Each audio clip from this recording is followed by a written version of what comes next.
Good afternoon, everybody. This is Jim Kenny for Thursday, the 18th of April, 2019. This is at the closing bell here today prior to the Easter holiday. Again, as I always say, regarding the broadcast, these will be my opinions and my ideas and views, and also that past performance is not necessarily indicative of future results. And short-term trading, option trading, does involve substantial risk of loss, and ergo is not right for everybody. So ask your clearing firm, your financial advisor, and your good common sense what, if any, strategies might be appropriate for you.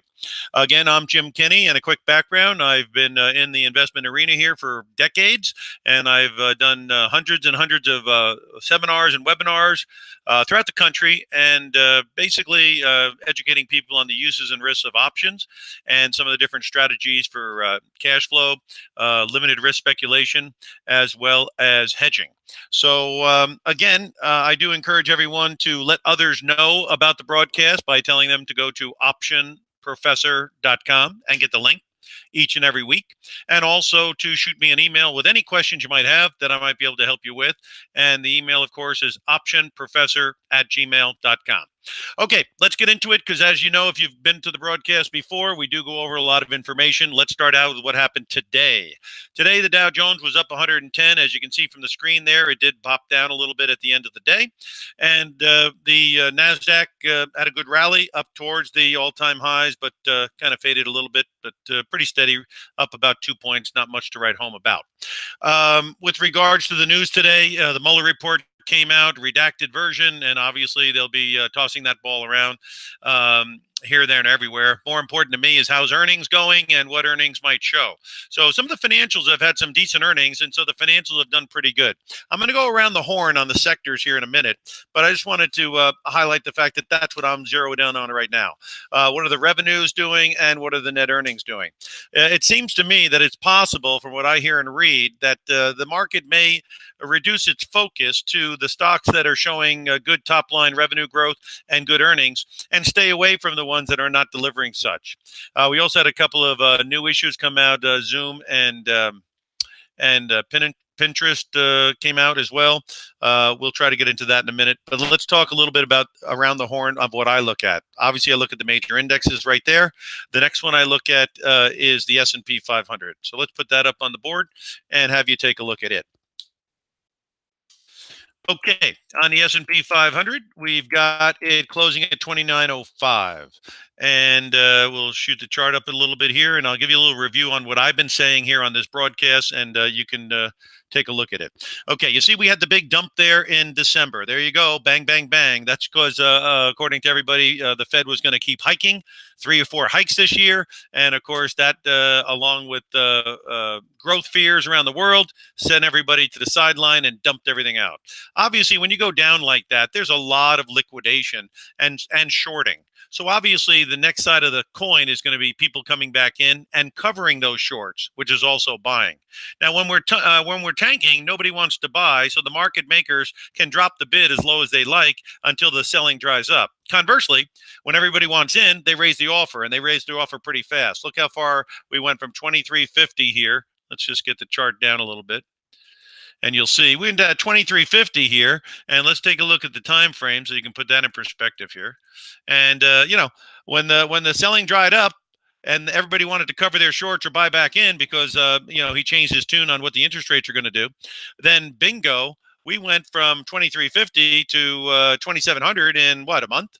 6 weeks at the most. That's a big move back. So that's a big snapback, and that's what happens when liquidity happens on either side. When the buyers go on holiday, the market makers drop that bid. When the people are trying to get in a panicky way, they raise the offer. So if you look at it, really, we have made progress of what, 350 points in about a month.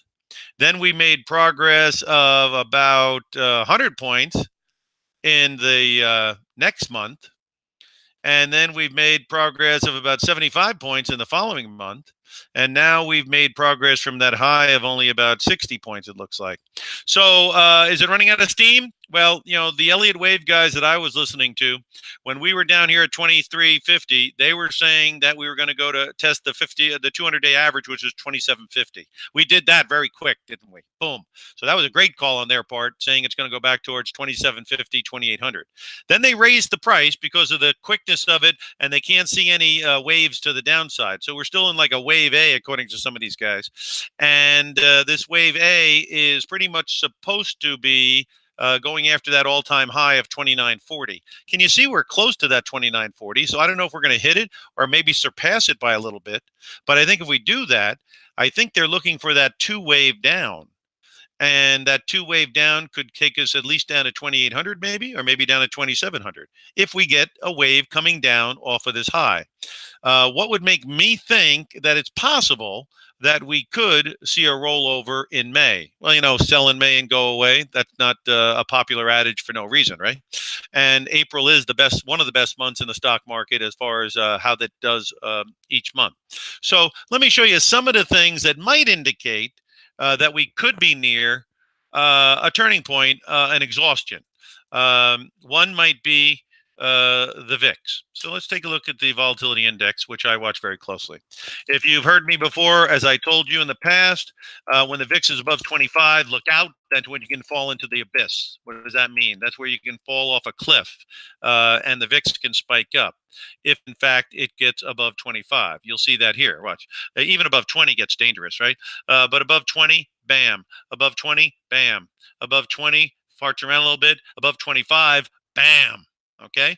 And then, of course, when you're between, say, 15 and 20, okay, the market tends to be uptrending. When you're under 15, the market has already extended itself and may be at a point where it's overextended. And that's where I think we are right now. Possibly. I don't know. I mean, you're not going to step in front of a freight train. There's no evidence of it turning around, but I would start looking for formations that might indicate it's turning around. This would be the neighborhood between here and 3,000. That would make sense to start looking for formations. Okay, so what do you've got here? You've got the VIX down at 10 here, bam. You got the VIX at about 10, 11, bam. You got the VIX down here even higher at about 13. Good size rally, good size jump in the VIX. If the VIX is going to jump, we're going to roll over. I mean, generally that's the way it works. Okay, as you can see, it hit 12. I think that little tail there, it's possible that could be the low on the VIX, which means the high in the stock market might be close. I would keep an eye on it. And again, you don't step in front of a freight train. You look for a formation you feel comfortable with. You have a risk, shall we say, a risk hedging strategy, possibly. In other words, a stop loss or a long call if you're shorting, or some type of offsetting risk type thing. Now, with regards to, so the VIX is telling me this is not a shocking neighborhood, that the high in this neighborhood could be happening there. Okay. Now, other things have really taken off, and I'll go over a couple of things that I look at. One is the Dow Jones Transports. They've done great, and take a look at it. Now, it hasn't made a 52-week high, but it certainly had a good day today, and it also, but it did give up some of its gains, about 100 points of it. Let's move the screen up here, and I'll give you a little idea of what I'm seeing. Now, if you think the market's at a high point, what you might consider is looking at the covered call strategies or the married put strategies or strategies that have to do with collars. If you don't understand what I'm talking about, or you want more clarity on the strategies, I'm more than happy to help. OptionProfessor@gmail.com. What's your question? What's your comment? And then I'll come back to you. Give me some way of contacting you, and I'll come back and we'll discuss your questions. Okay, OptionProfessor@gmail.com. But we were up at 11:48, and we closed at 10.99. But it's had a big run. CSX and Union Pacific are two of the stocks that have really benefited from the big run up in the transports. Now, you can see there's some resistance at 11 grand, and we hit that today, right? Went through it a little bit. And if next week this thing rolls over, that would be an indication of that we could have hit a little bit of a high point. It's possible. And then, of course, you've got the all-time highs up here at 11,623. So we're still 623 points away from the all-time high. Okay. So while this, and then the volume here doesn't look like it's going through the roof. You see the volume down here? So that's not tremendously fabulous. You can see when there's a big extended move to the downside, your volume hits up here. And so, again, we haven't really seen a huge high volume blow off that sometimes accompanies these type of things. So the transports, while very strong, could be hitting some resistance. Keep an eye on that for next week. And then another one would be the Russell, because these guys have been pretty good as far as confirming or denying whether a market move might be happening or not. And here you go on the Russell. Let's get that up there for you. And the Russell is a broad-based index, 2,000 stocks, right? So obviously it's a big net, a lot of fish in that net, and it went down on the day here today. So the Russell is lagging. It looks like a double top here, possibly. If we start taking out 1550 next week, the low today was 1556. We start taking out 1550, and if for whatever reason you take out 1500, then I would really throw caution on the stock market overall, because again, it would be more like what I was saying, where leadership may be much more defined in a smaller number of stocks, the ones that have the top line growth revenue and the ones that have good earnings. That's where the money may flow to. And also out of favor sectors, which I'll get into right now. Again, tech has been a big favorite sector, and healthcare has just been a nightmare. So let's give you a little bit of a idea on what that's been like. People are taking money out of one sector, they may upgrade another, and that might explain why a couple of sectors I'm going to show you are doing better. Okay, now this is United Healthcare. Okay, it was up today. A lot of people want to step in front of it now because it's a little bit oversold, but and that low right there could be a panic low because it was accompanied by very high volume. So it is possible that you could buy it and defend it against 208, which I think was the low yesterday. Something like that. Yeah, 208 I think was the low. So obviously people are buying into it. Today it hit 214. So they're buying it at 214, putting a stop under 208, the 52-week low, and they're looking for a bounce back rally. But no one can say that that is not a market that has rolled over a bit, and that kind of selling in this kind of a sector creates cash, and the cash has to go somewhere. So where do you think it might have gone? Well, let's give you a couple of examples where it might have gone. First one's going to be on the financials. Okay, XLF. That's the ETF on the financials. Okay, and obviously people might be rotating into something that has a little bit, it's not as extended. It hadn't had its run yet. You got a nice possible head and shoulders bottom here. You got the neckline right around that 27, and certainly if you got above 29, it would be off to the races pretty good. Again, the banks seem to be making money. American Express was up pretty good today on their earnings. So again, the money, it looks like it's going into the financials. And if you want to look at the technical setup, let's look at the moving averages. And I can show you from the moving averages what the financials look like right now. I like to use the moving averages because they're based on time and price, not somebody's opinion, not somebody's forecast. And so you're trying to follow the flow of money. You've got it inverted now. The 50-day average is 26.32, and the 200 days at 26.60. Well, it's almost inverted. Yeah. So if we stay above 26 for a while here, the 50 will get above the 200-day, and that'll be another positive. The volume seems to be not that great, though. So that's another reason why you got to be a little bit careful. And the rally could be fueled by short interest, because look, short interest, 10% of the stock. That's a pretty big number. So there's some short covering going on as well. I don't know if you can trust the financials. They were supposed to be great back in 18. Okay, but look what happened. It went from there all the way down to there, and that's in the ETF. You want to look at stocks like Citigroup that went from 80 something into the 60s. So the bottom line is, and of course, Wells Fargo has been no friend to anybody either. The best of breed, JP Morgan has done pretty good, but even they've had some throwbacks from time to time. So the financials is one thing that people have been looking into, and then another one might be the energy area. And so on the energy area here, this is another one that is a broad-based ETF, and it gives you an idea of what's happening on that. Let's take a quick look. Move the chart up here. And as you can see, similar to the financials, again, it has a little bit of a bottom there. Could be a head and shoulder messy one, but the neckline around 70. So if we can get above 70 on this thing, that would be very constructive. And of course, if oil prices are going to go back up to 75, you will probably break up above 70. If oil prices are going to go back into the 50s, then this thing will probably take out 65. Right now, it's in the middle. But in anyway, those would be some of the sectors that maybe people are rotating into because the energy sector does pay pretty good yield as well, as you can see. With regards to other sectors that had been popular, let's take a look at some of them. I'm using some of the Vanguard funds here. This one's called the industrial sector. Okay, and that was doing great, and then of course Boeing and some of the other ones started to do not so great, and that put a little cap on this. I think. Let's go take a look and see if overall it's still hanging up. There it goes, right back on the bicycle. So this is one that's been doing pretty good. This is the industrials sector. And there's ETFs of all types. This is just the Vanguard one I'm referring to. There's many others out there. And the other one would be raw materials, which were doing pretty good for a while. Let's take a look at those. And there you go on it. Okay.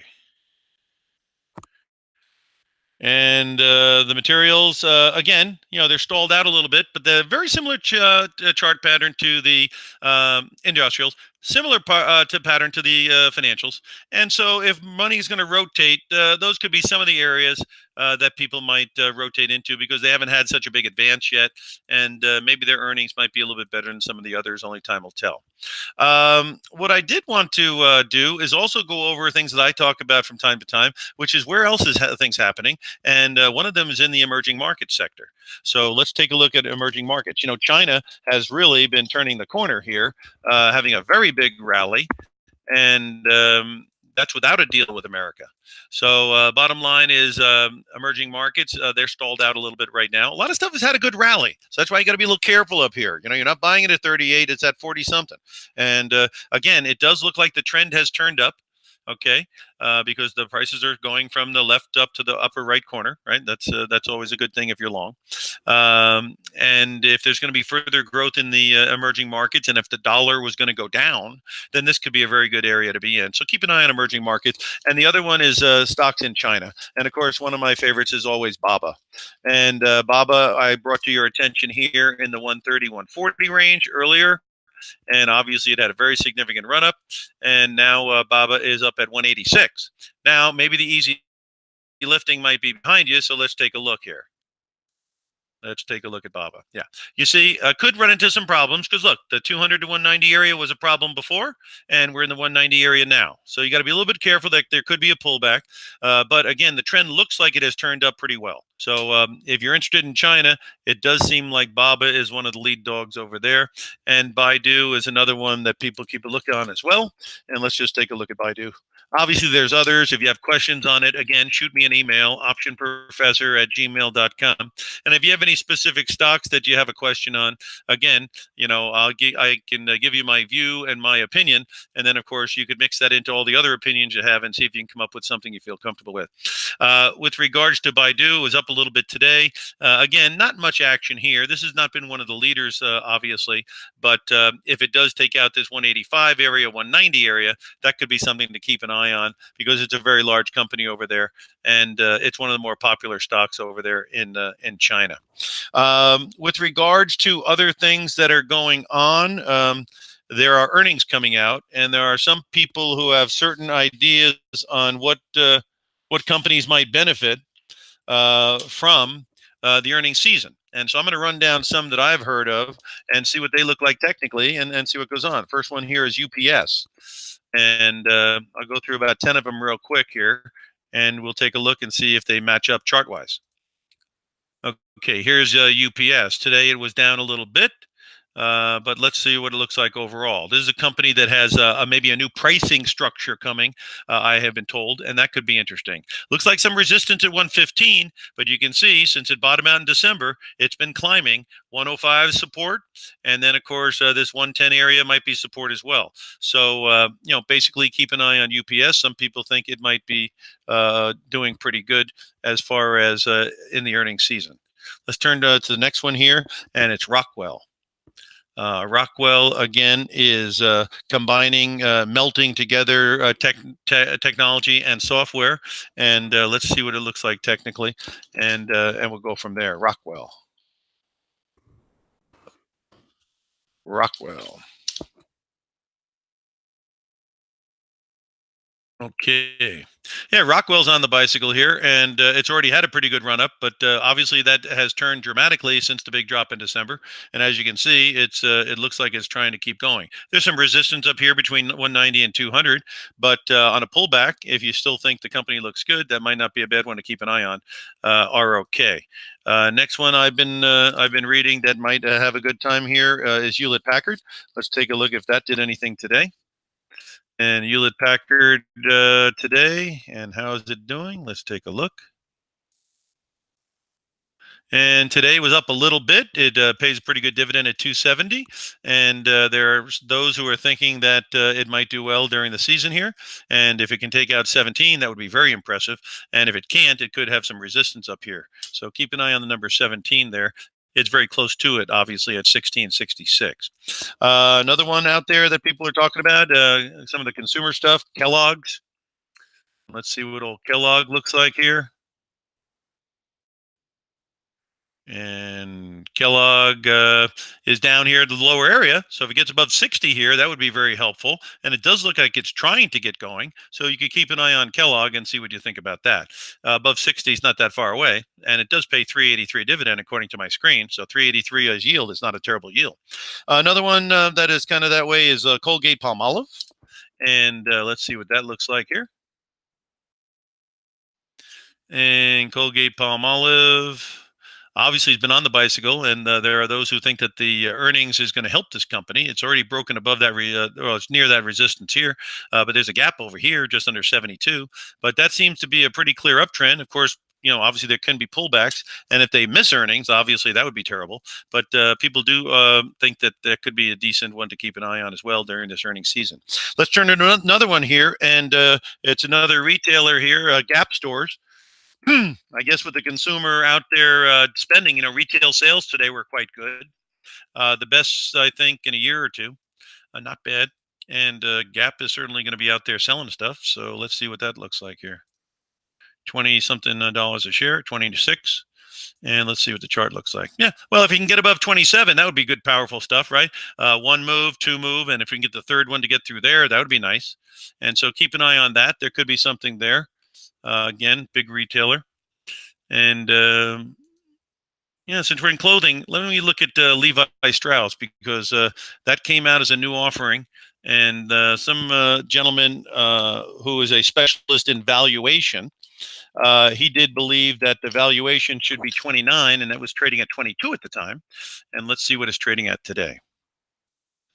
So yeah, it's at 23.24, up 34 cents, up another 35 cents in the aftermarket. And the gentleman who does the valuation is a professor in New York who specializes in trying to evaluate companies. And so his mathematics said 29. So if he's going to be accurate on that, that would be interesting.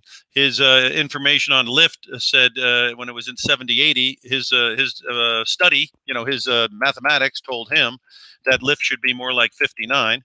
And so let's see what Lyft's doing and see if that made any sense. It was at 70-80 when he was talking about 59. So let's see what happened to Lyft. Lyft is 58, so he was pretty good there. Went down from 90 almost right down to the area that he's talking about, 55 to 60. So again, let's see if he's halfway accurate on Levi Strauss. That would be interesting. And of course, that's an iconic brand, and that's a whole lot different than some of these other offerings that have been coming out. Okay, so that gives you a little bit of some of the ones. They also thought Twitter might do good, and with all the stuff going on this weekend and the president probably using it constantly, certainly get plenty of advertising with the president using Twitter so much. Let's just see what that looks like. That is down 8 cents today. And look, if it gets above 35, 36, there's a lot of open area up there. So you could keep an eye on Twitter as well. A huge gap there up between 43 and about 38.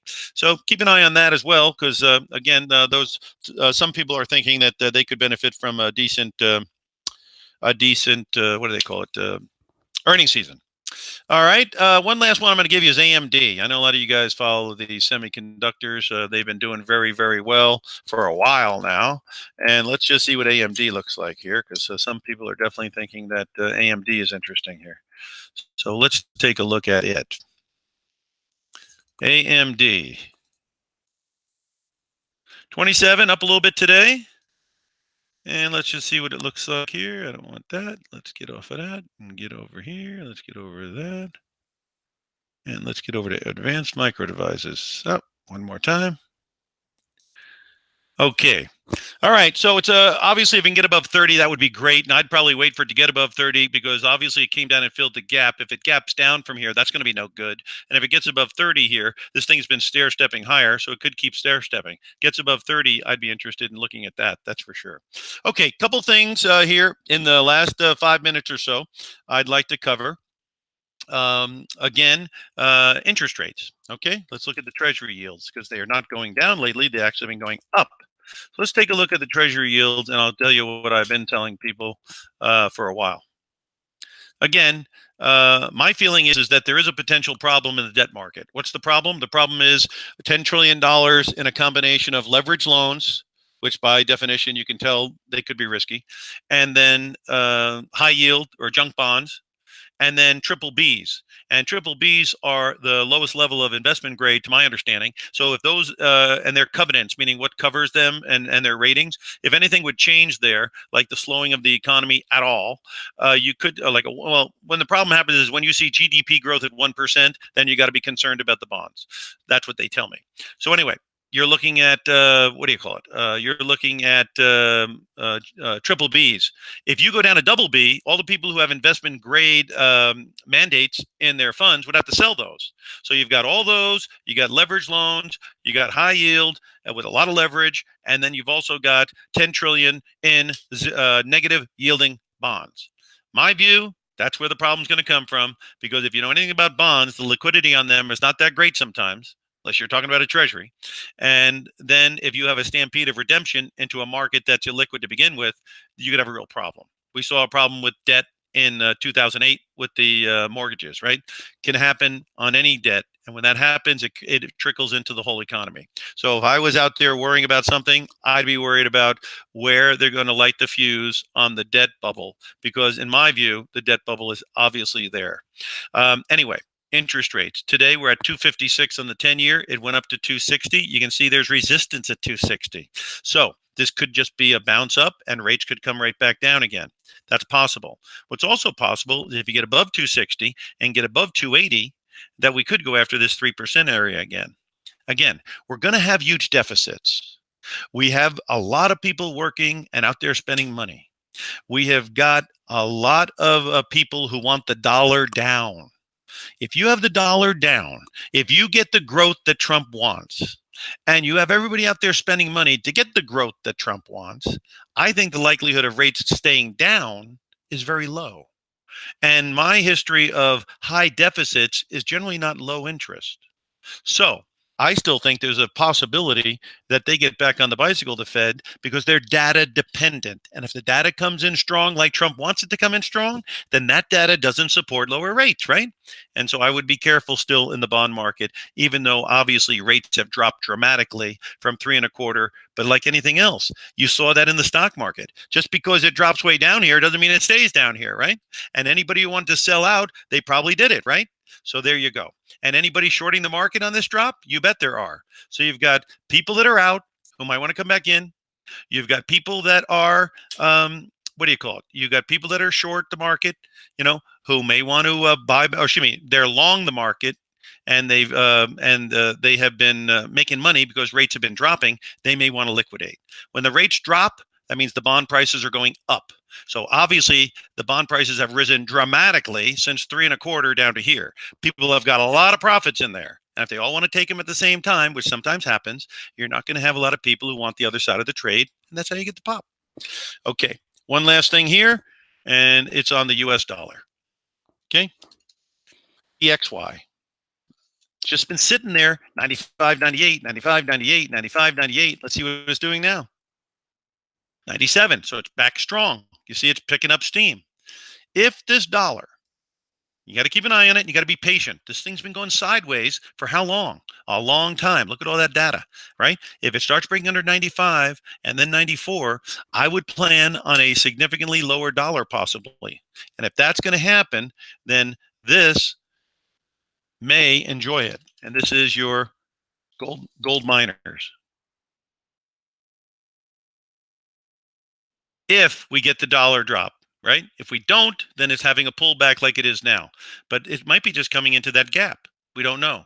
It might just be coming down to 20 and then go like this. So later in the year, if you see the dollar dropping under 95.94, if you see economic growth picking up significantly, if you see the wage growth and the inflation numbers turning, don't forget about this stuff because it had a pretty good rally from here to here, and now it's having a pullback, and it could be rallies over. That's possible. But if it consolidates here and the fundamentals I just talked about start occurring, I'd keep an eye on this as well. Okay, I did cover quite a bit today, as I always do, and I do want to wish everybody a happy and a safe Easter. What I also want to do is invite you to let your friends and associates know that they can come to the broadcast and get an update. And if you have questions you want to submit for the broadcast, email them over to me at optionprofessor@gmail.com. I'll read the questions. I'll try to cover them during the next broadcast. Also, let them know they can attend by getting the link. Until next Friday, I wish you all the best holiday, the best weekend, and only the best in life. Okay, I'm Jim Kenny signing off. Have a great day, everybody.